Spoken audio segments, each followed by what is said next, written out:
with forensic linguist Dr. Claire Hardaker, who's from Lancaster University and specialises in online aggression, deception and manipulation. Well, Richard Madeley is certainly saying that his daughter Chloe has been the victim of that kind of online aggression. I mean, before we talk about the legalities of prosecuting on that, what makes these trolls, these internet trolls, want to abuse the daughter of somebody who said something like this? Well, when we look through the various tweets that people send, we can find lots of suggested different reasons. You may have someone who's feeling a bit isolated, miserable, alone, and it seems like someone to lash out at to try and make themselves feel a bit better. You may have someone who's trying to pull someone out of the public eye, who's trying to bring them down, if you like. Particularly we see this at MPs, at politicians, trying to bring them out of office. We can have people who are looking for a sense of validation, that they're hoping that people around them will support them and cheer them on for doing these kinds of things. And Richard Madeley, as we said there, he has said, you know, he's warned these trolls, he's going to prosecute them. But how easy or difficult is that? Unfortunately, at the moment, it's quite difficult. You've got a number of hurdles that you need to get over. We start with, for instance, the Communications Act 2003. It's already 10 years old, and it was enacted at a time 1 year before the arrival of Facebook, 4 years before the arrival of Twitter. So, as the legislation goes, it's quite old. It wasn't written with the internet that we understand now in mind. You've also got issues such as individuals sending tweets from abroad. If you have someone in a different jurisdiction, let's take America for instance, there's a very strong protection of the First Amendment right, the right to freedom of speech. You try and prosecute that person over in England and you may find it very difficult. You're going to have jurisdictional conflicts. But we have seen successful prosecutions for Twitter abuse, haven't we? We have. What you have to consider is the rate of attrition, which is the number of cases that are taken to the police, the number that the police then take to the CPS, the number that the CPS then prosecute successfully.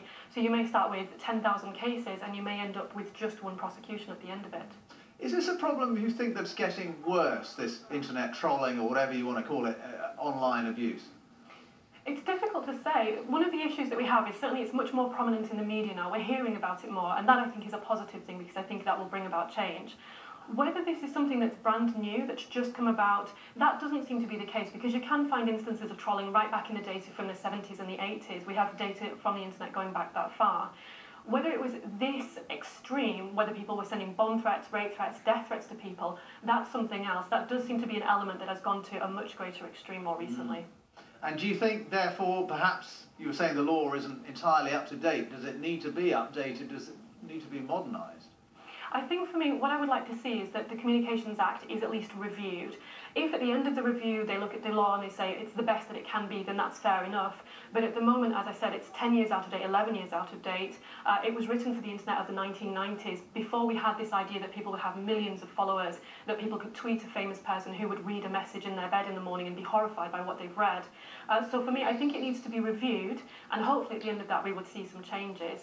To give you an idea, the section 127 that deals with online offences in the Communications Act is a few hundred words at the most. The Communications Act itself is about 250,000 words long. So the tiny bit that deals with the online environment is really, really small in proportion to the whole of the Act. And to deter, you know, internet trolls, people who abuse really viciously online, as in this case, does it really need people like Richard Madeley to say, actually, we're not going to take this, we are going to prosecute, we are going to hunt you down? I mean, do you need people in the public eye to launch prosecutions? I think, for me personally, I think that's got to be the case because I think you need to have those high-profile cases where individuals are clearly being seen to be held to account. I think where there's this attitude that you can say anything and you can get away with it, that's only going to breed more and more types of abuse online, more and more taking liberties with what seems to be acceptable on the internet. So as far as I can tell, Richard Madeley is doing what I think is the right thing, trying to take action, and I think the more that we see of this, hopefully this will get on top of the really serious extreme abuse that we see online.